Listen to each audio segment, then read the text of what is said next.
question is, how has it affected partisan politics? Here I've been, what I need is somebody to sit right where I did and gesture. The title of this panel is Roe's Effect on Politics, and in particular how it has affected the political parties and also the politics of judicial nomination and confirmation, something which I might even comment on from personal experience, depending on what folks say. But we have a great panel here. I'm not going to read their resumes, but just to comment just a little bit about them. Peg Brinig from Notre Dame Law School. I first encountered her work when I taught family law, and I think she is the leading figure in the law and economics of family law, and has done a number of interesting pieces about the impact of developments such as, I particularly remember her work on divorce, on family structure, and culture more broadly. My colleague now, Deborah Rhode, here at the Stanford Law School, has also been among, I mean, she has so many distinctions, but among them, past president of the American Association of Law Schools, and also the chair of the ABA Committee on Women in the Profession. Linda Greenhouse, certainly needs no introduction for anyone who reads the newspaper. Long-time Supreme Court reporter for the New York Times, now teaching. Are you a full-time at the law school? Full-time professor at a small law school in Connecticut. I forget the name of it. And Dave Brady, who is the deputy director of the Hoover Institution and a professor of political science here at Stanford, and is surely one of the nation's leading experts on electoral politics. So I'm looking forward to hearing what they have to say, and we're going to go in the order in the program. So, Linda? I'm going to talk from over there, but first, if there's an organizer, could I get my own water bottle, please, a freshman? Thanks. No, Laura, not you. Just say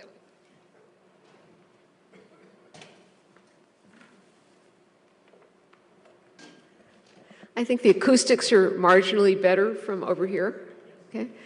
So between Laura Kalman and Jerry Rosenberg, people have said much of what I was going to say. So instead of saying what I had prepared to say, I thought I would really just make some remarks and synthesize some of what's already been put on the table. So the title of our panel is Roe's Effects on Politics, and I might flip it around and talk about politics effects on Roe, because, thank you. That's way below your pay grade, Laura. Because I think that's what certainly Laura and Jerry suggested earlier, that it's our politics that have created Roe against Wade, the symbol, from Roe against Wade, the case. So what have politics done to abortion? I mean, the kind of typical mantra about Roe is that it's one of these cases that, because the, quote, created backlash, has deformed our politics. So it would be useful, I think, to talk a little bit about the logic of the conflict over abortion, which, as you heard this morning, was well underway before Roe, well before people had the Supreme Court in view, when the issue seemed to be purely legislative. And of course, I think the best test case for exactly how virulent the pre-Roe, pre-litigation politics had become was what happened in New York. So as you heard earlier today, New York in 1970 repealed the criminal abortion statute and thus became kind of a magnet for women from all over the country to go to New York and get safe legal abortions. the Catholic Church was so exercised about this and led such a vigorous campaign with the assistance of Richard Nixon, who was running for re-election in 1972 and publicly wrote a letter to Cardinal Cook urging him on to success in the effort to persuade the legislature to repeal the repeal. That effort succeeded, and the New York legislature in 1972 repealed the 1970 Reform Law and would have taken New York State, bluest of the blue states, even then, back to the 19th century, except for the veto of Governor Nelson Rockefeller. So the question came up yesterday, what was the court thinking as it was considering and deciding Roe against Wade? And that kind of ties a couple of these themes together. What did the court know? What did the court see? Well, as the Nelson Rockefeller veto suggests, what the court knew, starting with 1970 when Roe, the jurisdictional statement, it came up as a mandatory appeal within the court's mandatory appellate jurisdiction, reached the court in the fall of 1970. They knew that abortion reform was basically an issue of the Republican elites, the elites of the legal profession, the elites of the medical profession. They didn't have occasion to see it as a women's rights issue. In fact, until the very end of the 1960s, it was not really a women's rights issue. I mean, the organizing conference of NARAL that took place in Chicago in the late 1960s, maybe early 1970, David Garrow would know the exact date, was a convention of white male doctors. And they were addressed by Betty Friedan, founder of NOW. And it was at that convention that she said, you know, I'm no expert on abortion. You all are the experts on abortion, but I'm the only kind of expert. I have the only kind of expertise that you need to hear. And I'm here to tell you that I now see that reproductive freedom is an essential part of the ability of women to enter fully into the economy and into political space. That had not really been, that was an insight of hers, that really had not been all that commonly shared within the revived women's movement of the 60s, the goal of which was economic equality. Remember, those were still the days of sex-segregated help wanted ads. Men wanted, women wanted, and the Equal Employment Opportunity Commission charged with enforcing Title VII really was not enforcing Title VII of the Civil Rights Act. So that was really the goal. And in the late 1960s, when NOW put out its 10-part Bill of Rights, they called it, abortion was number 10, not number 1. And it was actually rather controversial within the women's movement, now split over abortion. I think not so much because of a pro-life strain within the women's movement, although there certainly was that, but from a feeling by the dissenters that this simply was a private matter that didn't need to be part of an overall agenda. So, you know, that was really kind of the landscape. So, as somebody mentioned earlier, Roe remains on the court's docket for 2.5 years, and not only is that an unusually long time. And they held it for the jurisdictional question of Younger against Harris. We don't have to get into that. And then they argued it once before a 7-member court and then argued it a second time. But what's worth noting about those 2.5 years is that it's during that very same period, those very same 2.5 years where the justices are, you know, in their marble tower. The case is on the docket in one procedural posture or another during that time. It's during that period that the issue takes on an entirely new polarity. Following that Betty Friedan speech to the organizing conference of NARAL, the women's rights movement adopts the abortion cause, starts having demonstrations, starts marching under the banner of free childcare, free abortion on demand. So this phrase, abortion on demand, sounds, you know, very strident, even kind of ugly to our ears in 2013. But what it meant then was, it was a pushback against the American Law Institute model penal code abortion statute, which was the Georgia statute that was at issue in Doe against Bolton. And the Georgia statute, which permitted, it was a reform measure, permitted abortion if women met certain, quote, indications. It was the indications model of maternal health and fetal deformity, rape, incest, and so on. the Georgia statute required the permission of 5 separate doctors before a woman could exercise the right that the statute nominally gave her.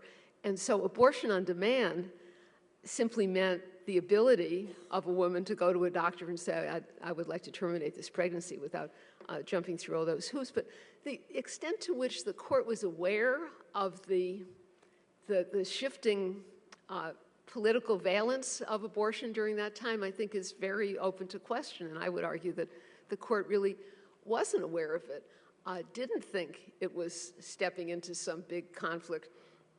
The Gallup poll, and we've had some discussion this morning about polling, but I think it's worth noting that the Gallup poll the summer of '72, as the court was closing in on the final decision, showed that about 2/3 of the public answered yes to the question, do you think abortion is a question solely between a woman and her doctor?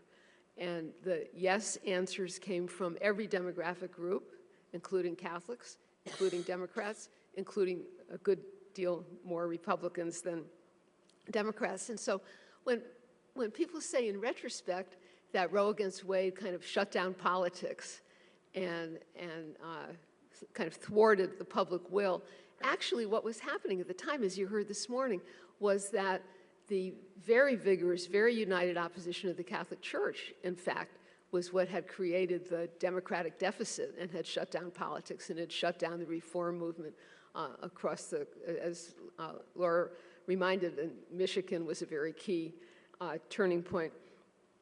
So I think it's correct to say that the court actually thought it was and was vindicating majority will when it decided Roe in January of 1973. So what happened next? Well, the National Opinion Research Center polling in the immediate aftermath of Roe showed post-Roe rising support for abortion. One published article based on the NORC data says that there was an immediate legitimating effect, remarkable liberalization of attitudes toward abortion. You heard that John Paul Stevens, first justice to be named to the court after Roe, almost 3 years after Roe, in December of 1975, replacing, of all people, William O. Douglas, a Republican, John Paul Stevens, Republican nominee, nominated by President Ford, didn't get a single question. And I had occasion to ask Justice Stevens about this about a year ago. I said, were you surprised that you didn't get a single question about abortion at your confirmation hearing? And he said, well, no, I wasn't surprised at all. I wasn't expecting a question. After all, the Supreme Court had ruled. So that was the view. The Supreme Court had created a new status quo and had ratified public sentiment at that time. So what on earth happened? What happened to the politics of abortion? Well, as you heard this morning, opportunistically, a couple of things happened. So the Republican Party decided, advisors to Nixon running in 1972 before Roe and then carrying it on, that this would be a fabulous occasion of party realignment in the North. As Laura pointed out, it was the Northern analog to the Southern strategy. And fortuitously, the Equal Rights Amendment was pending and out to the country. Evangelicals had not been active in the anti-abortion movement at all. In fact, on the eve of Roe, because of the perception that reform was coming one way or another, every religious denomination in the country felt obliged to take some kind of stand on the question of abortion, have some kind of official denominational position. And so the National Association of Evangelicals, the Southern Baptist Convention, all these evangelical groups considered this. And what they basically did, and I'm oversimplifying a little bit, but basically what they did was endorse the ALI model. That is to say, they refrained from categorical opposition to abortion, leaving the Catholic Church the only religious denomination in the country that categorically opposed abortion under all circumstances. And they acknowledged that under some unfortunate circumstances, perhaps abortion was an option that ought to be legal. So they were not making common cause with the Catholics, but what happened was with the ERA out to the country, with social revolution sweeping the country, with very, very smart people like Phyllis Schlafly, who were in a position to kind of synthesize the politics of the moment, the evangelicals and the Catholics made common cause in a kind of a pro-family coalition. The Catholics coming because of abortion, the evangelicals coming because of what they perceived as family issues and threats to the family. And then Phyllis Schlafly was making the point, you have legal abortion, you'll have women in the military, and you'll have all kinds of horrible consequences. And she wrote a newsletter that was very widely read in these communities, the Phyllis Schlafly Report. And so we see a coming together of these groups. The party realignment that ensued from this took about 20 years. In the first national political conventions after Rhode, 1976, the Republican National Platform maintained a big tent on abortion, did not denounce Roe, which had come down 3 years earlier. Why? Well, because lots of Republicans were still in favor of abortion rights. And the effort to change this polarity was not a bubbling up from the bottom. It was from the top down. It was from the leaders down. It was from delegates to the national conventions. It wasn't on the floor, but eventually it had its effect. There's a fabulously interesting article in the journal Political Behavior, 2002, by Carmines and Woods, called "The Role of Party Activists in the Evolution of the Abortion Debate," which I commend to people who are interested in this. Okay, 2 minutes. Talking longer than I expected, Mike, sorry. So the numbers that Jerry Rosenberg gave this morning about the low number of people who even recognized what Roe was about in 1986 versus the much higher number in 1998 reflect the fact that the politics of abortion really hadn't sort of fully come in, despite the Ronald Reagan election and everything that happened in 1980. By the mid-'80s, it still was a new kind of political coalition of political reality still in formation, and it wasn't until around 1990, 1992 that the issue fully burst into the kind of politics, the abortion politics that we have lived with subsequently. Thanks.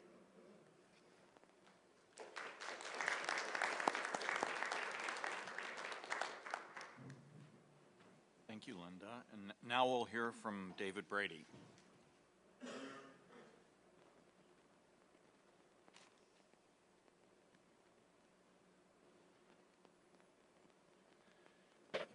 So I wondered, so first an apology, I have to leave at about 2:50. It's probably not anything anybody said. It could be, but it probably isn't. I'm teaching a course with Mike Spence. He was supposed to teach today, but he's ill. So I wondered why Mike invited a non-lawyer to this conference on Roe v. Wade, and it turns out I finally figured it out, and that is that I published 3 papers that have to do with Roe v. Wade and abortion issues. And one of the advantages of being old is that I published them at 3 crucial periods, one of them in 1975, and one of them in 1995, and one of them recently. So I'm going to talk about those things. The first work I did on it was, since Roe was a Texas case, we wondered what the effect of Roe v. Wade would be on abortions and on hospitals and hospital decision makers. So we actually interviewed, I was in Houston, Texas at the time, and we interviewed all 66 hospitals in the Houston area. We have a pre and post Roe v. Wade decision. And make a long story short, the day that Roe came down, there was a case, Doe versus Bolton, which was a Georgia case, which the Supreme Court gave the right to doctors to use their best clinical judgment and a whole set of factors, age, emotional status of the patient, et cetera. And it really struck down hospitals, the laws in Georgia that had restricted what hospitals could do. And it also declared the Georgia Acts restricting hospitals and doctors in violation of the Privilege and Immunities section of the 14th Amendment. So our study, pre and post Roe, turned out to be fairly interesting. There were about 5% of the hospitals, pre and post, that never performed abortions, Catholic hospitals, you might expect. Then there was a whole series of choices. I don't want to repeat the whole table to you, but the choices were to save the life of the mother, physical mental health of the mother, rape or incest, a series of cases like that. But the most dramatic change, so there a number of abortions went up, but the most dramatic change was elective abortions in the first or second trimester. Pre-Roe, only 4.6% of all abortions performed in Houston were for those two reasons. Post-Roe, and immediately post-Roe, as in less than a year later, about 65% of all abortions were performed on first or second trimester with none of those other issues involved. So the question was, what caused hospitals to switch? And there were two factors. So we interviewed hospitals. We interviewed the top 5 people in each hospital, hospital administrators, the doctors' committee, et cetera. And there were two factors that changed hospitals to switch. The first was the personal views of the members of the committee. The more pro-choice they were, the more quickly they shifted. The second was straightforward cost-benefit analysis. And it turned out that as the baby boomer generation had slowed down, the birth rates were down. And it turns out birth rates are pretty good. They make money because women generally aren't very sick. You have one nurse for 5 or 6 patients, et cetera. Turns out that in-hospital abortions were a good replacement because they were relatively safe, and so it made hospitals a lot of money. So what we found was hospitals in Houston immediately jumped into the business of doing abortions, but then that shifted within a relatively short amount of time as the issue became political. What happened is hospitals were too likely a target for anti-abortion groups because you could block entrance to the hospital, and so it began to shift away. So as the issue began and became more political, there are two sides. So the second set of papers was, well, what happened to abortion over the 72 to 88 period? And the problem with using public opinion polls here is that the way you ask the question makes a difference. So, and what I'm about to report, we took the National Election Study, which asked the same question every year, every 2 years, all the time. Same question, same way. There are 4 responses. Abortion is never all right. Abortion is all right to save the life of the mother. The abortion is sometimes all right. 4, the abortion is always all right. So then we have national samples, and the results were as follows. In 1972, the Democrats, so there's 2 sets of voters. As we know now, in the Democratic primaries, the voters, small turnouts, the voters are left of center, and in Republican primaries, voters are right of center. So what we have in the analysis is Democratic primary voters, Republican primary voters, and what I call the November electorate. So the November electorate is called that, for those of you more moderately inclined, call that the median voter in the state. So state by state, in 1972, it turns out that November voters, so on that scale from 0 to 4, the average voter was 2.8, i.e. somewhere between, close to, probably say sometimes abortion is all right. The average primary Republican was 2.65, right next to him, and the average Democrat was at about 2.4. In the South, same phenomenon. So in 1972, the average, the November Republican voter, and Republicans at that time still favored, of course, the Equal Rights Amendment, et cetera. In 1972, it was Republicans that were closer to the electorate on this issue. By 1988, that situation had reversed. By 1988, the average Republican position was around 2.2. The average Democrat was 2.7, and the average voter was 2.9. So that means that what occurred between 1972 and 1988, over that short time period, parties were realigned such that Republican primary voters were to the right and pro-life of November voters who were much more pro-choice, whereas for Democrats running in a primary, there was no problem because their position on abortion was straight. So that meant, in a reasonably complicated regression, what we wanted to show was that Republican senators had a particular problem. And that is, Republican senators running in states that were pro-choice but had a pro-life primary constituency had to spend a lot of time trying to balance those two off.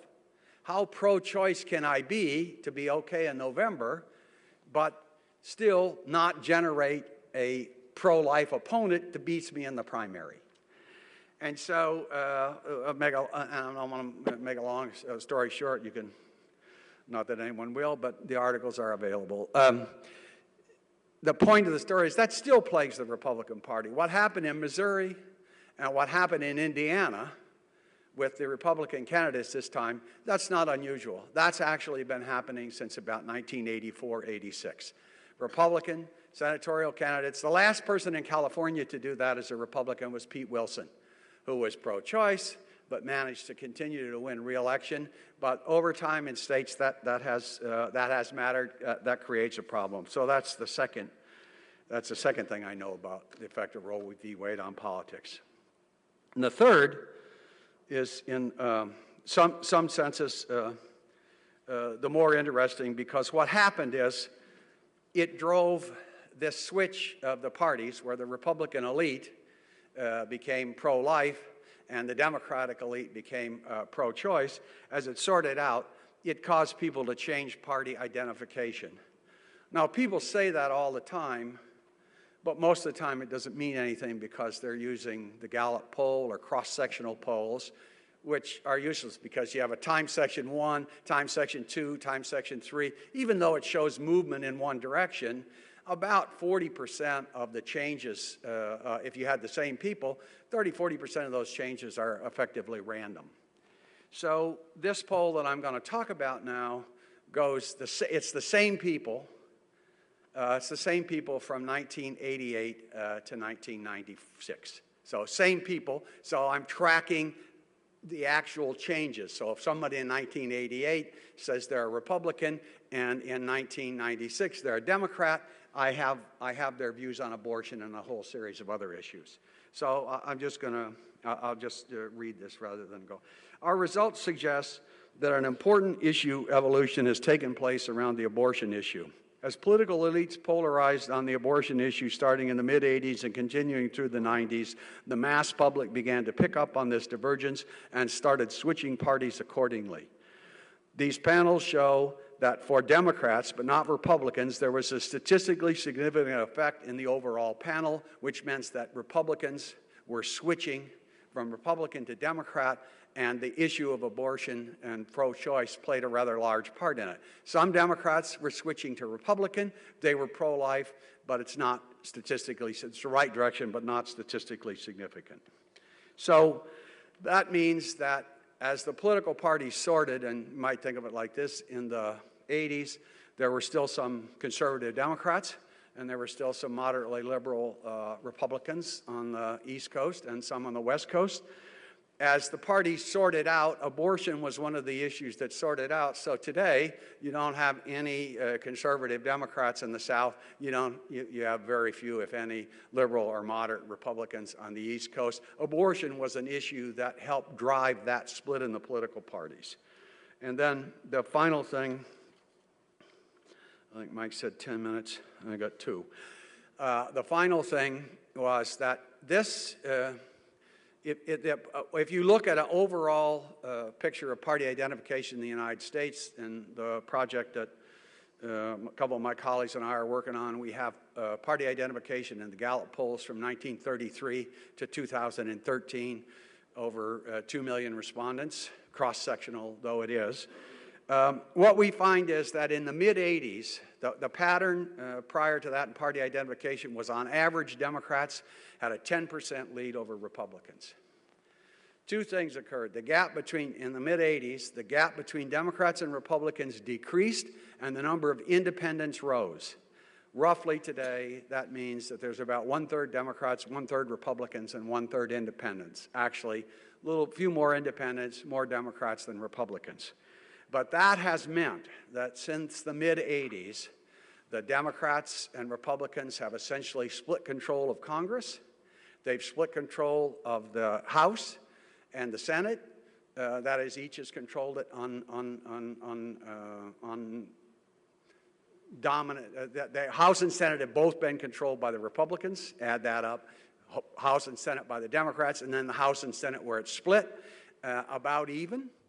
And the bottom line is that because the parties have been one-third, one-third, one-third, this issue of Roe v. Wade, as well as a whole series of other issues like inequality, have not been solved because the traditional way that these issues have been solved in American politics is by a so-called realigning election, or where one party wins. Well, so I'll give the example. What does that mean? It means that, for example, before the New Deal realignment in 1932, the issue was welfare or no welfare. Now, welfare could take a number of dimensions: agricultural assistance, home buying, but just think of it roughly as welfare, no welfare. The position was the Democratic Party was in favor of some welfare, the Republican Party was opposed to it. After 1932, and after the Republicans lose in 36 and 40, the issue becomes how much welfare, with one party saying more welfare and the other saying less welfare. But that's the sense in which there's a realignment. But because this split is so close between Democrats, Republicans, and independents, it's my view that what that's meant is that there's not been a clear decision, so each side believes they have a chance to win, and win in a definitive way. And because the division is so close, no one has won in a definitive way. And I guess that's a long way of saying I don't expect the issue to go away soon. Thank you.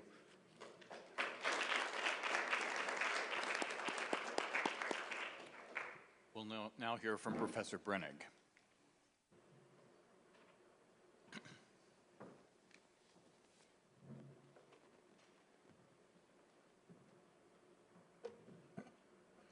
I too felt a little bit overwhelmed when I noted how wonderful all of you are, and I'm honored to be here, and I thank Michael and Nathan and everybody else who was involved here. Because I'm old, I have the virtue of having been at the second annual Women in Law Conference at NYU in 1982. And what I remember from that rather vividly, in addition to having sort of preceded it by reading Ms. Magazine quite a bit, was that Justice Ginsburg, then Professor Ginsburg, and Sylvia Law, who was a professor at NYU, were both there and very involved. And the discussion wasn't about abortion rights. It was in part about the sort of what later Lonnie Guinier wrote about the becoming a gentleman part of law school, and how hard it was for women to find a voice in law school. And in part it was about work-life conflict, or work-family kind of conflicts, and the Equal Rights Amendment and things like that.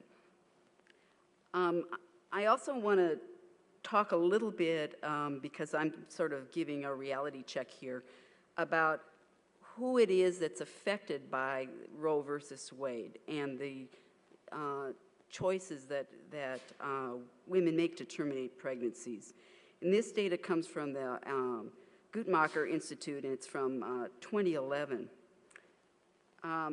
Abortion has reached a peak in 1981, which is the same year that divorce also peaked in the U.S., and has been declining ever since. Its high rate was about 29.3 per 1,000 women between, of childbearing age, 15 and 45. And it's now down to less than 20%, 19.5 per 1,000 women of between 15 and 45. Black women comprise about 30% of the abortions, according to Guttmacher in 2011. Hispanic women, about 25%, and white non-Hispanic women, about 36%. And even more dramatic than that is how associated abortion is with poverty. Guttmacher reports that 42% of the women who had abortions in 2011, and many of these were RU486 abortions, 42% were below the poverty line, and another 27% of them, so that's a total of 69%, were between 100 and 200% of the poverty line, which was $10,000 and something for a woman and a child. So you're talking about poor and overly represented minority women that are electing to have abortions. Okay, so what do I want to talk about? I want to talk about some indirect effects is sort of a strong word. As a social scientist, I know I can't show causation here, but I can certainly say that Roe at least preceded and was cited by a lot of other opinions that talk about things in terms of rights. An increase, in other words, in sort of rights talk, women and men making claims as individuals and not thinking very broadly in terms of relationships, and sometimes not thinking about affected third parties, and particularly about children. This is not a unique idea that I have. Mary Ann Glendon started talking about this in Abortion and Divorce in Western Law in 1987, and again in her rights talk in 1993. Rights talking has had a whole lot of important ramifications in family law disputes that typically arise at times when parents who are presumed by law to act with their kids' best interests in mind are most likely to be putting their own interests first. So that, for example, the Supreme Court decided a case that didn't involve abortion, but involved grandparents unsuccessfully claiming rights to visit with their grandchildren, and that court decided that the parents' rights were superior and were given to control and direct the upbringing of their children, and that was likely to be in the child's best interest. This is a Troxel case in 2000. Because of the stresses of parental life when relationships end, sometimes it places these interests of the kids and the parents directly in conflict. And one place you see that is in Elk Grove versus Nudo, another U.S. Supreme Court case, where a non-custodial father sought to advance his own First Amendment interests in removing under God from the Pledge of Allegiance at the expense, at least allegedly, of his small daughter's interests as a believer in God and as a student unlikely to want to brave the scorn or derision of her peers. More importantly, I think, Roe has contributed to gender wars in adult relationships. That is, husbands and fathers could and have made claims post-Roe that because only the woman has the right to determine whether or not a child was born, they shouldn't have to pay child support if she elected to bear the child. For example, one Oregon lower court judge ordered a divorcing dad to pay child support for his 2-year-old and the medical costs of his estranged wife's abortion, should she elect to have one, but not child support for the yet unborn child. This was reversed on appeal, I guess on the grounds mostly that it takes two to tango in situations like this. Points 1 and 2 about rights talk and gender wars have given rise to not only to rage on the part of some non-custodial fathers, but also to a claim that each parent should have equal entitlement to child custody or parenting time, regardless of whether or not that would be in the child's best interest. Thus, a still much litigated point involves parents involved in custody disputes claiming equal right as a constitutional matter to child custody. And while this sometimes may be appropriate in some circumstances, this may be exactly appropriate from a child's perspective, frequently it's impracticable, especially for relatively less wealthy households, and sometimes with all the moving and the two worlds presented to them because it's really confusing to children. Sometimes when a non-custodial parent objects to the other parent's moving away, the disputes turn on that non-custodial parent's right to see the child during the week or every day, rather than on whether the move is going to benefit the child and as well as the custodial parent.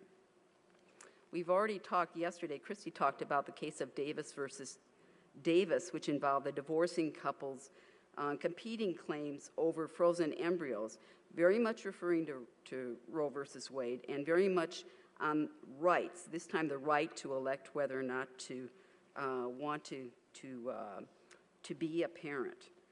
The court finally holds, even acknowledging that the IVS procedure that had been taking place so far would have been much harder on the woman than on the man involved. This must be viewed in light of the joys of parenthood that is desired or the relative anguish of a lifetime of unwanted parenthood. As they stand on the brink of potential parenthood, Mary Sue Davis and Junior Lewis Davis must be seen as entirely equivalent gamete providers. So at least prior to implantation, the embryo or pre-embryo has no right to be born that can overcome either genetic parent's intent not to become a parent. So again, parents' rights are the ones that are to be primarily considered. Coupled with the availability and right to receive effective birth control, Achterloff, Yellen, and Katz, three economists, one of them a Nobel Prize winner, make quite a persuasive argument that Roe has led to more non-marital pregnancies and single moms raising children. They argue that paradoxically, the availability of reliable contraception, the pill, and legalized abortion cause a dramatic rise in the unmarried birth rate. And that rate has continued to rise so that in 2010, more than 40% of all U.S. births occurred outside marriage. And you can see that in part that's reflected in the fact that the abortion rate has continued to fall. The economists argue that before these new technologies, women could extract promises from their potential sexual partners that if a pregnancy resulted, they'd get married. And after the advent of Roe versus Wade and the pill, it became much easier for the young man to just move on to another partner if the woman tried to extract that customary promise. And soon you got a tipping point, and that precisely those women who would not be as likely to want to engage in intercourse without at least having marriage as a fallback mechanism, and who would be even more inclined to not abort but to keep their babies, end up getting pregnant and therefore raising them on their own. So that marriage itself becomes less important as it becomes decoupled with the, validity given to becoming a mom. So though single parenting involves huge costs for the mother and the child and society, poor women in particular arguably tend to delay marriage because of the lack of good marriage partners and prospects among the men of their acquaintance. This is even with people who eventually marry, they much more often tend to cohabit first these days. And so far, at least in the U.S., that has not been a good sign for marital stability, and the age of marriage continues to rise. Last thing I want to talk about is feminist credentials. One's credentials as a feminist after Roe versus Wade became very commensurate with one's status on the right to choose. This probably doesn't have anywhere near the impact of the other observations I've made, which involve sort of vast social forces, which may or may not be caused by Roe versus Wade, but certainly followed Roe versus Wade. But I do remember a day, I think in 1988, when the Women's Bar Association at George Mason, where I then worked, decided to put up a banner celebrating the 25th anniversary of Roe versus Wade. And I was the faculty advisor and mentioned to them that that might be a little controversial since they were supposed to be representing all women at the school and not some segment of them, and was promptly removed as faculty advisor. And they just decided somebody else would be better, and I guess I got used to it because eventually I was told that because I was an economist and economics was basically a tool of the devil because it was largely invented by men, I couldn't be looked at seriously either. So I've lost credentialing on lots of grounds. So the way I think that this labeling, this association of being a feminist with the right to choose has had a particularly pernicious effect is that given the stridency and the politicization of both of the groups, as we've heard over the last couple of days, the pregnant woman who's put in the uncomfortable position of making the choice about whether or not to carry a pregnancy to term frequently doesn't get the concrete help and support that she needs. And obviously a lot of women, and particularly women who are poor and of color or in college and not supported by their families, end up bearing these children who mostly are not planned. So the group that decides that, at least vocally, says that they don't feel that they have a choice about whether or not to bear their children, feel that they really don't have alternatives given the political reality about what we offer to in the way of support. Thank you.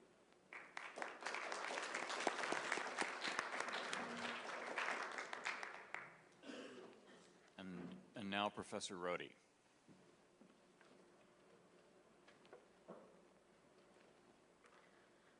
Let me begin by echoing my thanks to the conference organizers. I want to focus my comments on the political opposition to the exercise of reproductive choice. And I join the views that have been previously expressed this morning and in Linda Greenhouse's presentation, that while conventional accounts often paint Roe rage as a response to judicial overreaching, the bulk of historical evidence demonstrates that political opposition to the expansion of abortion rights preceded that decision.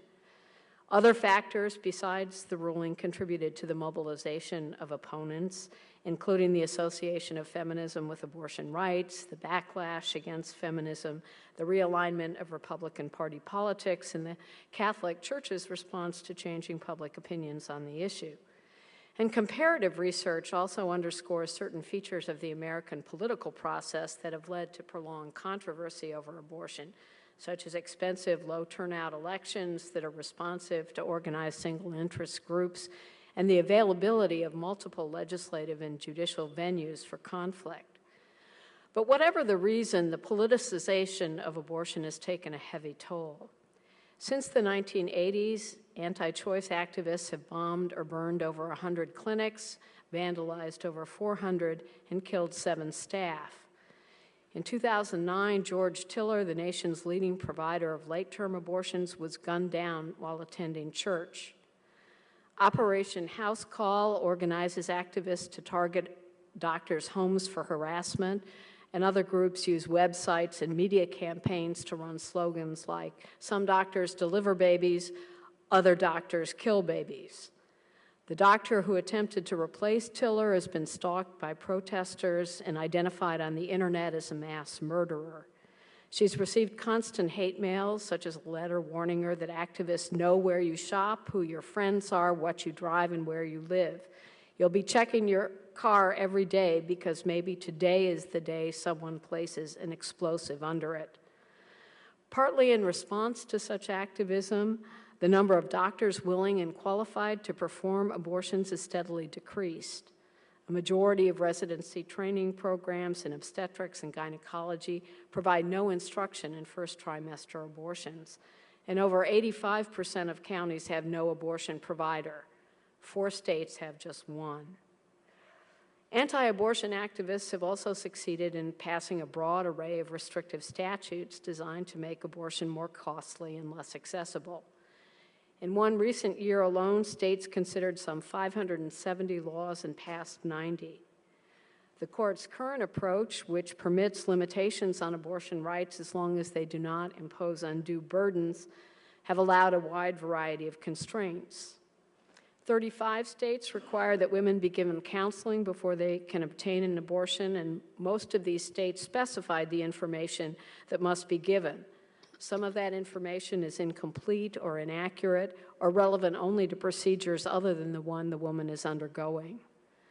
Such compelled disclosures raise obvious First Amendment problems as well as violate principles of informed consent, but many persist despite some efforts by courts to strike down the most restrictive provisions. A survey by the House Committee on Oversight and Government Relations found that almost 90% of federally funded centers gave out false information concerning the link between abortion, breast cancer, infertility, depression, and stress disorders. Another 36 states require women seeking abortion to wait a specified period of time between when they obtain counseling and when they obtain the procedure. These waiting periods increase the expense and difficulty for women who don't live close to an abortion provider.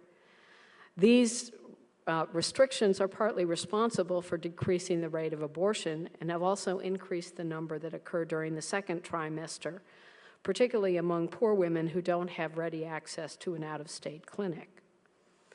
Bans on funding also impose an obstacle to choice. Fewer than a fifth of states provide funds for all medically necessary abortions for poor women. No federal funds may subsidize abortions for women in poverty except when necessary to save the life of the mother or to end pregnancies resulting from rape or incest. As part of the negotiations over the Affordable Care Act, President Obama agreed to issue an executive order continuing the ban for funds available through the act. Although some courts and commentators have characterized these bans as trivial hardships or legitimate revenue-seeking measures, neither characterization is consistent with women's experience. Forcing those in poverty to pay for abortions is not a trifling matter. The average cost in some areas is more than an entire month of welfare payments for a family of 3. As many as 1/5 to a third of poor women can't obtain abortions that they seek because of lack of resources. Nor are funding prohibitions an rational means of conserving taxpayer dollars, since abortion costs far less than childbirth, which is now fully subsidized for low-income women. A further category of restrictions involve prohibitions on late-term abortions except to save the life or health of the mother. 39 states now have those prohibitions, and although only about 1 in 10 abortions occurs after the first trimester, the reasons for delay are often compelling. As we heard this morning, sometimes the woman doesn't realize she's pregnant, she's the victim of rape or incest, or she discovers severe fetal abnormalities that couldn't have been detected sooner. Yet in Gonzalez against Carhart, the Supreme Court upheld a federal act banning partial birth abortions, a method of extracting intact fetuses that politicians and the public found particularly offensive. The act notably included no exception for when the procedure were necessary for a woman's health. And even more troubling was the theory on which the court sustained the act. Writing for the majority, Justice Kennedy stated, "Respect for human life finds ultimate expression in the bond of love the mother has for her child. The act recognizes this reality as well. While we find no reliable data to measure the phenomena, it seems unexceptionable to conclude that some women come to regret their choice to abort the infant life they once created and sustained. Severe depression and loss of esteem can follow." The majority's reasoning appears to be because maternal love would prevent some women from having partial birth abortions if they truly understood the procedure. Congress could ban it entirely. But as critics of the opinion have noted, the appropriate remedy to the problem identified would be informing the woman of the nature of the procedure, not preventing the woman from choosing to undergo it altogether. The law forecloses choice, not simply informs it. To other commentators, the court's unsupported paternalism is reflective of a worrisome change in the rhetorical strategy of the anti-abortion movement generally. Activist David Reardon explains the shift. While committed pro-lifers may be more comfortable with the traditional defend the baby argument, we recognize that many in our society are too morally immature to understand this argument. They must be led to it.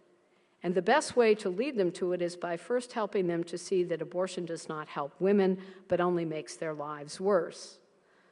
Borrowing this strategy, the Americans United for Life named its model statute prohibiting abortions after 20 weeks the Women's Health Defense Act. By stressing women's natural regret concerning the abortion decision, the religious right has hoped to appeal to a wider public. According to James Dobson of Focus on the Families, because of unfair media bias and influence from radical feminists, much of the public views the pro-life movement as being insensitive to the needs of women. Arguments centering on women's health seek to counter that perception. Groups such as Concerned Women for America are increasingly stressing women as abortion's second victims. In Making Abortion Rare, David Reardon explained to allies that the solution to bad publicity is always place our arguments for the unborn in the middle of a pro-woman sandwich. To that end, advocates stress abortion's claim linked with breast cancer and post-abortion syndrome, which assertedly subjects women to guilt, anxiety, post-traumatic stress disorder, and increased sexual dysfunction and substance abuse. Although those claims have been widely disavowed by the medical community, they remain common in anti-abortion advocacy and counseling.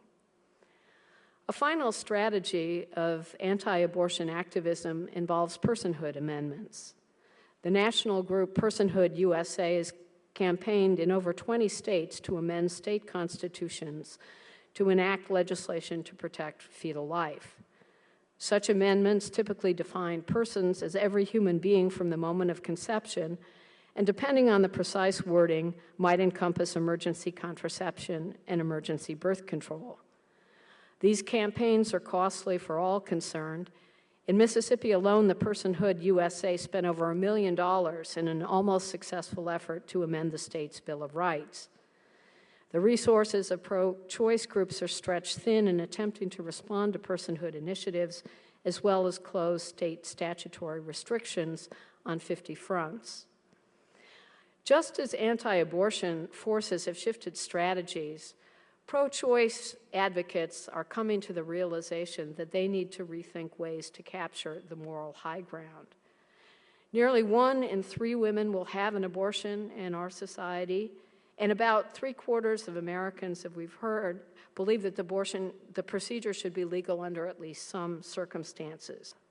Linguist George Lakoff has suggested that choice is too consumerist, and other research suggests that it's an inadequate way of describing the financial and social imperatives that make abortion for many women seem necessary. In one study, a representative study, about 3/4 of women said that the reason they terminated a pregnancy was the inability to afford a child, and almost half cited reluctance to be a single mother or problems in their relationships.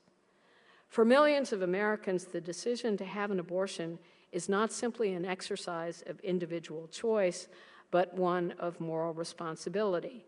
It reflects a deep-seated commitment not to bring a child into a world without adequate financial and family support.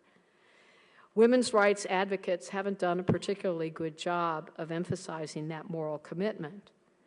We see now Planned Parenthood moving in this direction and abandoning its use of the pro-life and pro-choice labels in the favor of a more nuanced approach that takes into account the complexities of women's individual situations.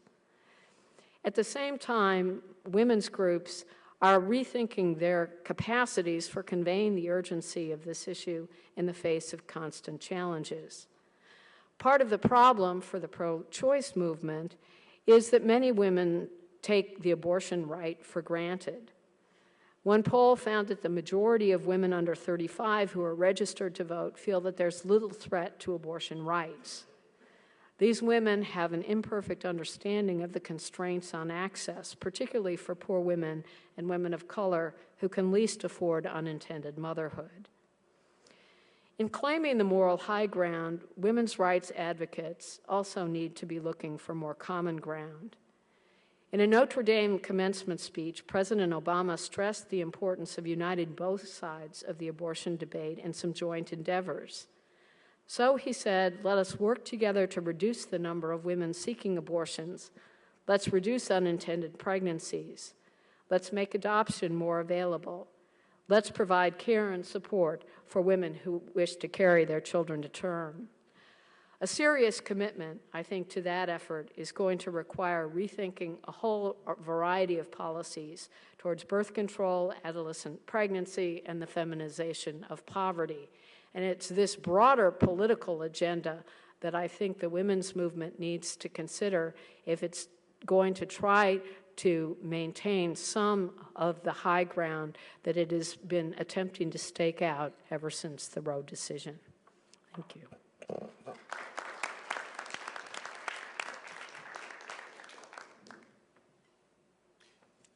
So I thank the panel for that extremely interesting set of remarks, and if I might just kick this off by asking some questions of that their presentations. I'm going to kick this off by asking some questions that their presentations inspired in my mind. Beginning with Linda. Linda, your presentation is very interesting, but it sort of stops around the time, your history stops pretty much around the time of Roe itself. And you were the New York Times Supreme Court reporter during some of the most dramatic and interesting confirmation hearings that did touch upon this. And I wonder, in particular, if you might pick out one or two of those. And I think the Souter nomination and confirmation might be the most interesting, but perhaps Clarence Thomas and some of the others. I'd love to hear your thoughts about how the abortion question fit into the politics of judicial both selection and confirmation.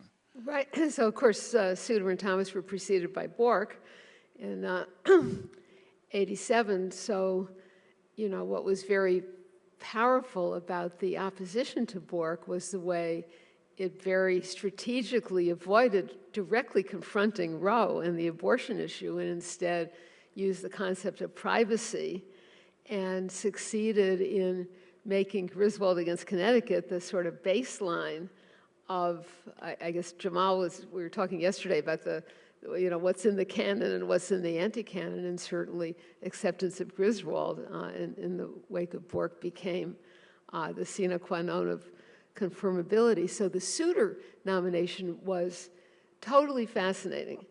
Of course, he was nominated to replace Justice Brennan, and by that time, with Sandra O'Connor on the court, unlike in the time of Bork, when Roe was still presumed to be very firmly established by the time of the Souter nomination, with Sandra O'Connor presumed to be an anti-Roe vote on the court on the basis of her dissenting opinion in the Akron case, the game was afoot, and the women's groups had concluded, no particular evidence, had concluded that David Souter was going to be an anti-Roe vote, and there were little posters up all over Washington on telephone poles, "Stop Souter or women will die." It was really quite head-turning. So, I didn't know anything more about David Souter than anybody else, but I sat through those hearings and paid very close attention to them. And it was quite clear to me during the hearing that he was completely misunderstood or misconstrued on this issue. The issue came up about what hospitals were doing in the wake of Roe. So Souter testified, or recounted, that he was the head of the board of the public hospital in Concord, the nonprofit hospital in Concord, New Hampshire, at the time of Roe. And so when Roe came down, the hospital had to decide, are we going to do abortions or we're not going to do abortions? And they decided to do abortions.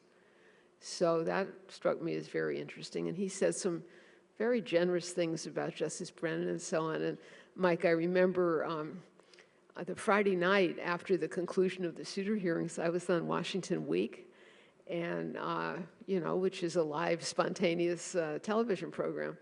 And the question came to me, do you think David Souter will vote to overturn Roe against Wade if he gets the chance? And so on national television, I said, no, he will not. And everybody, was shocked that I would have the nerve to say that. May I ask you, do you think President Bush knew that? That's, to my mind, the most interesting question. I don't think he knew, and I don't think he cared. George Bush didn't really care about abortion. I mean, his parents were founders of Planned Parenthood. So, he was willing to play the game, like all the politicians at the time were, but it didn't come out of conviction. And he chose Souter because Souter was a protege of Warren Rudman, and Rudman had made it a project of his public life to get his friend David Souter on the Supreme Court. I knew that, personally. And so when Souter was nominated, what's his name? I'm blocking on the New Hampshire guy who was in the White House. Sununu. Right, Sununu. So Sununu's candidate actually was Edith Jones of the Fifth Circuit, who would have been exactly as Souter was presented as being. But David, remember Brennan retired. It was not one of these planned retirements. He had a small stroke and he retired in July, in the middle of middle of summer. Nobody expected it. They had to move very fast over a weekend, and Warren Rudman saw his opportunity, got Souter to President Bush's attention, and did an end run around Sununu. So Sununu, having been formerly governor of New Hampshire when Souter was Attorney General, he had to say, we've hit a home run with Souter. It was his hometown boy. He wasn't for Souter. So I don't think the abortion issue came up in the vetting. In fact, I'm virtually sure it didn't, because Souter would not have, I don't think George H.W. Bush would have asked the question. I don't think Souter would have answered the question. And what I think it militates for understanding is that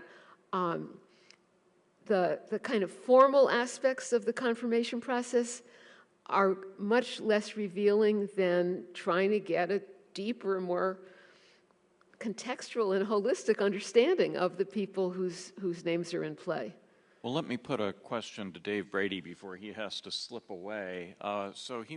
Dave, you make a pretty powerful argument that abortion has been a bad political issue for the Republicans and a good one for the Democrats because the parties are more aligned with public opinion.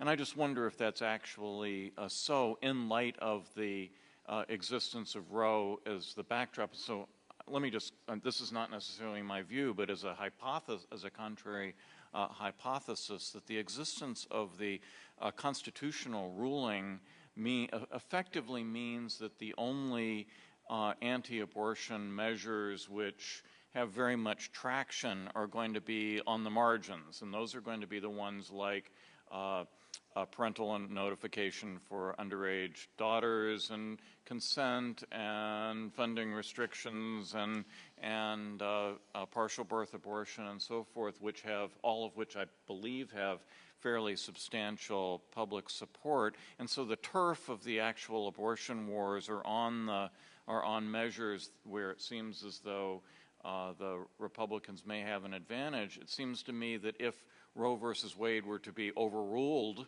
that the tables would be turned, that the Republican Party would basically go into civil war, and there would be a very extreme measures proposed with presumably not much majority support in the country as a whole, but perhaps majority support within the electorate in particular states, and that could be disastrous for the Republican Party. And so my hypothesis is Roe's good for the Republicans and bad for the Democrats. Well, you've sort of set that up, so no matter what I say, you win. Let me answer the first part. It's surely the case that there is a position, I think public opinion in America does say some restriction on abortions. The problem for the Republican Party is that over time, that the primary voters in the Republican Party are not willing to accept any of those things. So if you look, so the problem is if you've got a primary electorate that is very pro-life, or just take a present issue, get it away from abortion. Tea Party people have an inordinate effect on the Republican Party because they're constantly threatening to run an opponent against a representative or a senator.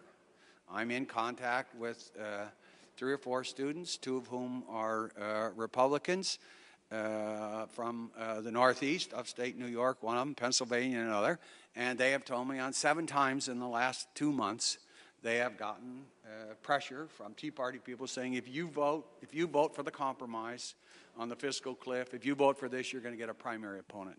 So I think you're right that there's a position that could be found that would not hurt those candidates. The problem they have is how do you get through a Republican primary to that position. The second point, you may well be right on that. If it went back to the state, if it's possible that if it goes back to the state, my read of the polls is there's only 2, maybe 3 states that would actually be against abortion and for the present hardcore position. So that might work on that dimension. But on the first dimension, Mike, I think the problem is not that they couldn't find a spot. It's that those candidates are not the ones that get into the general election. And say if you talk to Pete Wilson, that was constantly a problem for him, how he managed jumping back and forth. 74% of Republicans in California are pro-choice.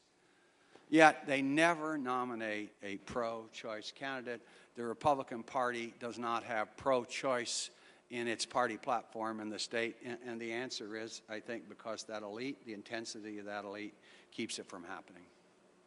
Mike, could I ask you a question? Sure. So you framed I mean, it's your conference. I may or may not answer. No. So you framed the conference and you entitled this Roe's Effect on Politics. So what's your view? What do you think Roe's effect on politics and judicial nominations has been? I think it has been largely negative. I believe that that Democratic politics has a tendency, although certainly the primaries complicate this, and this is where Dave Brady is right, and we've had an increase in primary activity. But in general, the strategy for in a 2-party system is the strategy is for parties to try to locate positions more toward the middle that are going to appeal to the largest possible electorate. This is one of the reasons why democracy, and especially a 2-party democracy, in my opinion, is a particularly good way of dealing with contentious, difficult questions. And I think that by the court taking a relatively extreme view, now it's backed away from some of the extremities of the view in later decisions, but by taking a pretty extreme view in Roe versus Wade, that I think it contributed to polarization of politics. And I certainly think that the effect on the politics of judicial selection and nomination has been extremely negative, because the preoccupation about this one particular issue has so dominated things. I mean, I sat on the Court of Appeals during the entire time I was there. I never had a case about abortion, and yet that was what my confirmation hearings, a significant portion of my confirmation hearings were about. Judge Randolph reported exactly the same thing. What it has done is it's made it so much more difficult to focus judicial nominations and confirmations upon professional qualifications, good judgment, judicial temperament, and so forth, because we now have this litmus test that seems to dominate things. So I think it would have been better. I'm no politician. I don't know, but my guess is that without Roe versus Wade, we would probably have a pretty substantially liberal policy toward abortion, less so than we probably have now, but a fairly substantially liberal policy, and much less contention about it. But that's just a guess. And here I am talking instead of asking questions. I wanted to ask Peg a question, because it seems to me that what your presentation did for us is that it brought in a much broader dimension about what's happening to families, and especially families in poverty, and especially families headed by single women. But you bring in the problems of divorce, as well as abortion, and the effects upon fatherhood, and how abortion and other things have influenced that. These are profoundly cultural questions, and my question to you is, what is the role of law in these, deeply cultural but profoundly important questions? I know my sometimes co-author Carl Schneider has a lot about sort of the expressive view and the channeling view of law, and how it gets us to think about things in particular ways, or encourages us, if things are path dependent, to choose a path. I guess I'm a little bit more like Jerry was talking about this morning, and that I believe, based on the research that I've done, that a lot of it is a social movement that is going on anyway, and then the law comes. So it's clearly used in the arguments, and Roe versus Wade, as I mentioned, in all of this whole variety of weird cases that don't seem to have any connection to abortion, clearly is cited and mentioned and is part of the argument. But I'm not sure that the effect is direct at all, if that's an answer. So what's a well-meaning legislator to do? Nothing? Something? Hold hearings? Well, I think it depends on Appoint a commission? What the issue is on the child custody stuff, which is the stuff that I'm working on right now, where some legislatures have decided it sort of has to be at least a presumptive 50-50 time with each parent, unless you have domestic violence or something like that. I don't think that whatever it is, legal entitlement to be parents equally while you're together should be the decision-making rule for what's best for the kid if you are living apart. So I'd say there you ought to look at other, particularly psychological evidence in making the decision, and that those laws I think are particularly perverse. So Deborah, you give us an account principally of the mobilization of the anti-abortion movement, both a little bit before but primarily after, and some of the language that you use makes it sound as if you think that it was sort of cynical manipulators in the Republican Party who leap upon this issue as a means to solve their electoral problem. Now, you didn't use the word cynical, but you did use the word Richard Nixon, which, and I may have therefore drawn that inference. And I'm struck that, Dave Brady tells us that this was a bad issue for the Republican Party. And does this mean that the Republicans were stupid as well as cynical? Or is it possible that there was actually a moral element in this that you may not agree with, but that a different kind of person became active in Republican Party politics as a result of this, and were motivated by a sincere belief that this was that abortion is an evil that they should try to fight, and they took over. They were the ones who were being manipulative. They took over the Republican Party to the Republican Party's detriment, according to Dave, and maybe that's an alternative explanation. Name 3 such people, Mike. First of all, if that's how you understood what I said, I must have failed in adequately communicating the view, because I do think that people who are opposed to abortion and in favor of the restrictions I described come to that position out of deep moral commitments, which I respect. They're not mine. I don't share them. So I was simply trying to describe the landscape there, and I don't think that that they were cynical. I think what the pro-life side of the argument did effectively, and the pro-choice did not, was to shift the public discourse in ways that favored their position. So to frame their pro-life position as also pro-woman.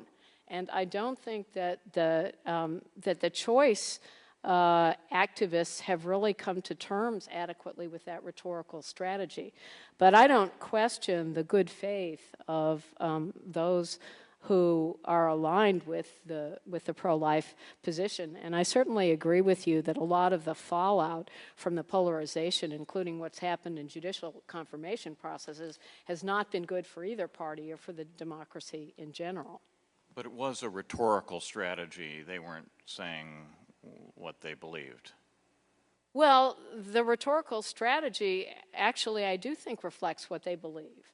I think that they believe that, to borrow Justice Kennedy's language in Carhart, that women who really thought about the issue deeply would come to the same view that they have and would come to regret their decision, and that they ought to be framing the abortion debate in pro-woman strategies because they viewed women as the victims of Roe. So I don't think it was just manipulative. I think they really, truly believed it. We now have time for questions from the floor. If you could please go to the microphones. I just wanted to say thank you to Deborah in bringing up the issue of pro-life. It doesn't seem like there can really be a serious pro-life side unless they're concerned about the well-being of the child that's born. We're talking about the pain of the fetus.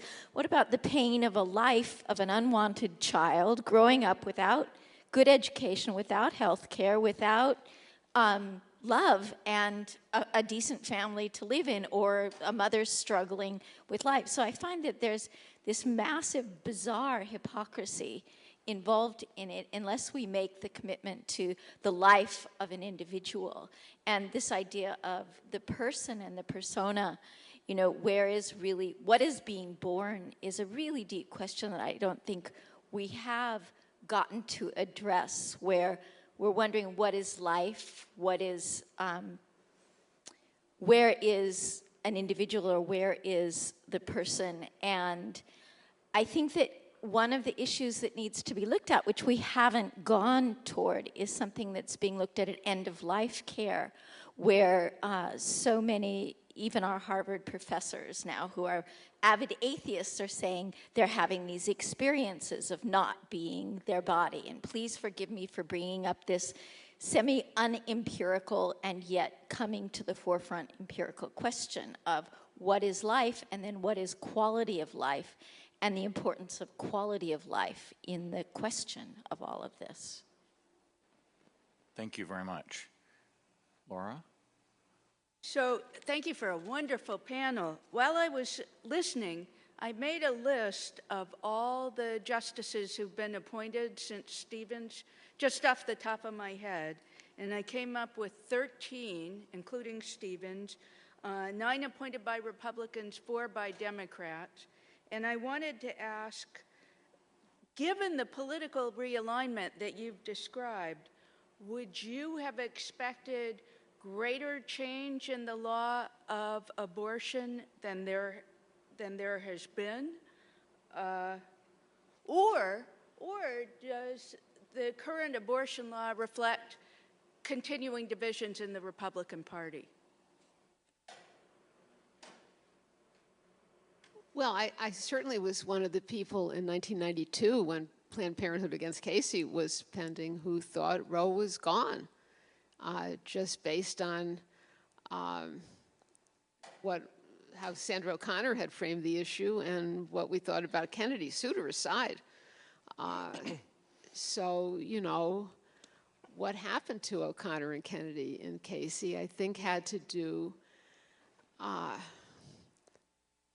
I mean, it's a rich question, so I think, had to do with their understanding of the institutional needs of the court at a very freighted political moment that trumped whatever doctrinal concerns they had personally about Roe. And I think I think it's not so much that Roe has affected our politics, but our politics have given us Roe. So sort of politics have trumped doctrine. So the Supreme Court is always operating on many levels at once, right? It's operating on a doctrinal level. It's operating as a political actor in the greater scheme of things, as Jerry Rosenberg would be the first to affirm, I think. And I think what we've seen at the court is a kind of a self-preservational instinct, as I say, trumping whatever doctrinal concerns were animating the key players among the nine. Clark? I was wondering if the panel would consider some of the state laws that protect the unborn child outside the context of abortion, and whether it affects your understanding of the politics of all this, the rhetoric, the kind of vague intuitions. I mean, specifically, today we have 38 states that apply wrongful death laws that protect persons to the unborn child. About 11 or 12 of those extend from conception. We have 37 states now with fetal homicide laws. 25 protect from conception. Virtually all the states have property laws that protect the property rights of the unborn child. We have virtually all states with prenatal injury laws, 30 of which reject viability as a limitation. And all 50 states allow appointment of a guardian ad litem to protect the property interests of the unborn child. Does that have any impact on kind of either the politics or the sense of that this is all just rhetoric and vague intuition? I don't think so, but maybe other people will know more about these. Those are giveaways, I think. I wasn't sure what you meant with your last sentence.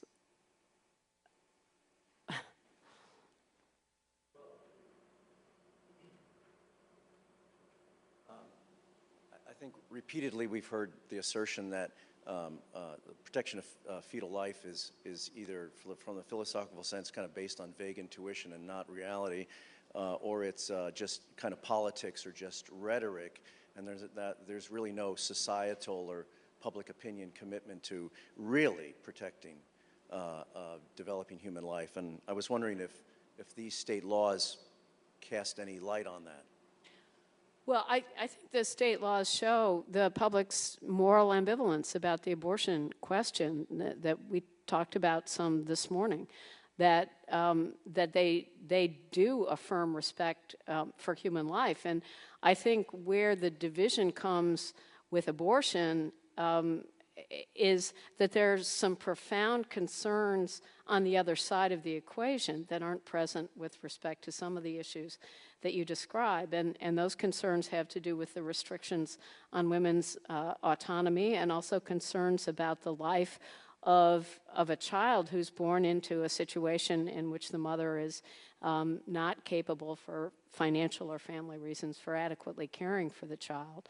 So I think there's a moral dimension to all of these issues. It's a complicated one, and that the rhetoric expresses those deep-seated commitments. And for those who are on the pro-choice, for lack of a better label, for the moment of the issue, it's not that they lack respect for life,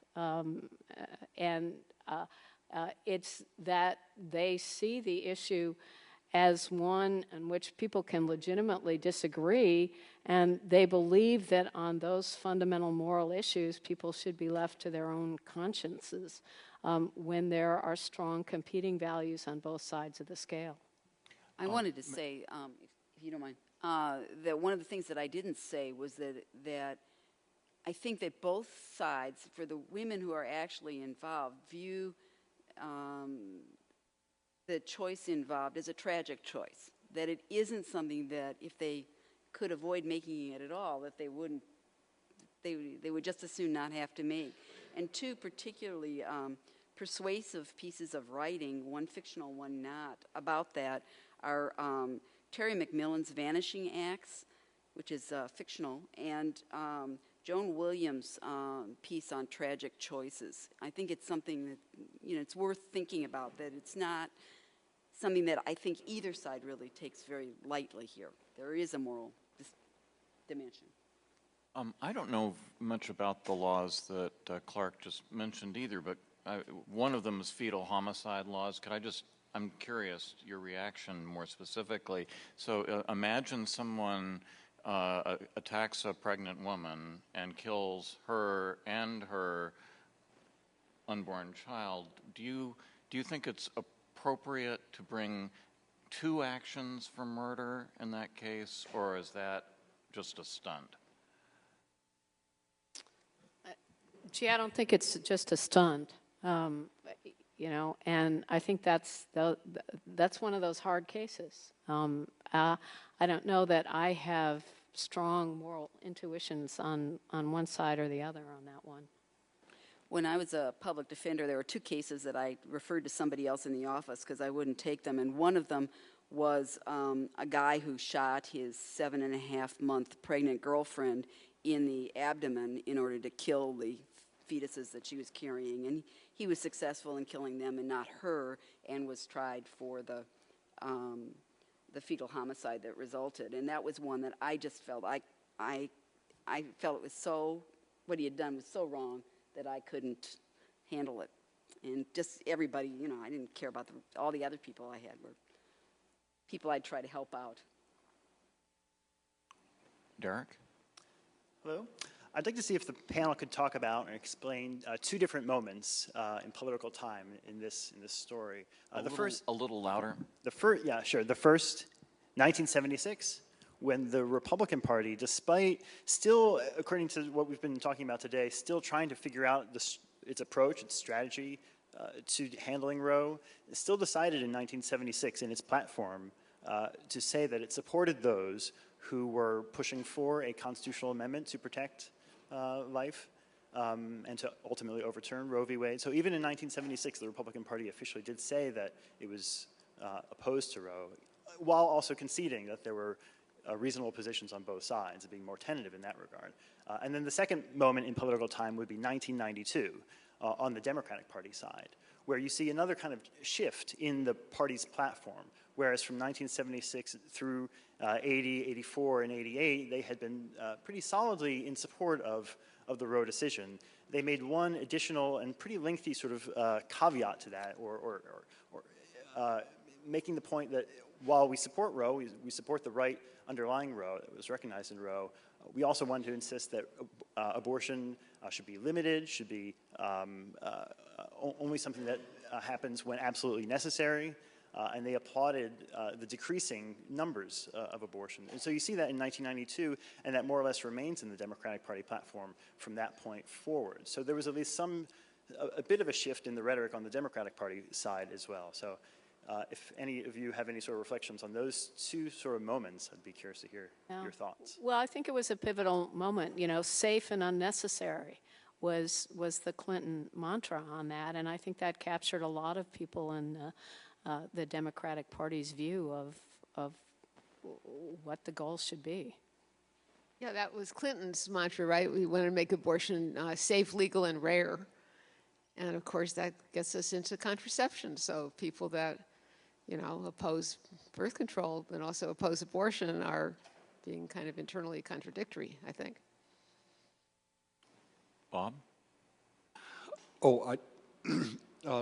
Getting back to a moment to the politics of the Roe decision, it's often speculated during Republican administrations that it may be that at least some of the Republican leadership are not interested in having Roe v. Wade overruled at the Supreme Court level, that they think that it would actually ignite a civil war in the states, and as a result of that civil war, the Republican Party might not come out ahead, given general popular attitudes on the issue, so that making it more salient politically would be kind of a mistake.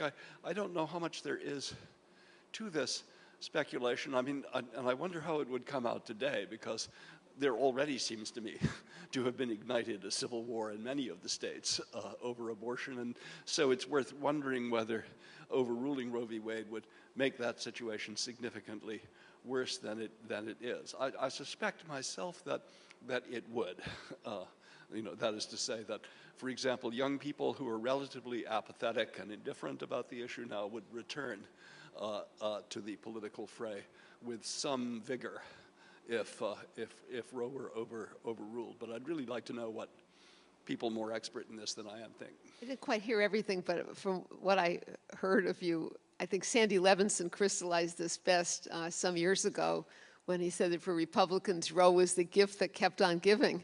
Yeah. And the last thing they want to do is have someone take away the gift. And, I'll just say, I mean, I don't mean to be too, cheeky here, but I think there's been a terrific amount of cynicism among Republicans on this issue. I mean, maybe there are a couple of sincere politicians who sincerely are pro-life, but I think they're drowned out by the proportion, including essentially every Republican resident of the White House, who are just opportunistic on the issue. Yeah, I'm with you, Bob. I think that the Republican Party would suffer as a consequence if Roe were overturned. Well, Bob, I don't know if you were here when I pitched this question to Dave Brady a bit ago, but that's essentially, what I was suggesting to him. I think, he's the expert on this. I think he agreed with that portion of it. But may I just sort of expand your question to ask, not from the point of view of the Republican Party, which is no concern of any of ours as scholars, but rather from the point of view of changing abortion law, whether it isn't also true that but by changing abortion law, I mean having increasing restrictions, that maybe it's better to leave Roe versus Wade in place also, and instead of sort of having a convulsive and extremely controversial reversal that would cause a lot of attention to extreme measures, basically consider more modest applications of the undue burden test on their individual merits and have reform more slowly. But throwing the question back to the questioner. Yeah. Well, I have a view on that, and that is this process is already ongoing, and it's leading to all of the results that Deborah itemized in her talk, and I think these results are generally not good. I think the burdens are undue on particularly poor women. I also think that legislation that requires doctors to lie to their patients is not good legislation. And like a number of people who've spoken here first, I really think that continuing to work on this issue of requiring people to give birth to children that they don't want would make a lot more sense and be a lot more coherent in a society which was fully committed to providing social supports to such mothers and their children once they were born. In a society like ours, which seems to be pretty much indifferent to the fate of actual children as opposed to the unborn, I really don't think that putting this burden on often unwed and poor mothers to cope with all of the consequences of unwanted childbirth is really a fair thing to do. I hadn't understood your initial question to be whether one side is good or the other side is bad on the merits. We all have our opinions about that, but rather as a matter of strategy, whether it is better, whose side gains by having Roe versus Wade left in place is the question.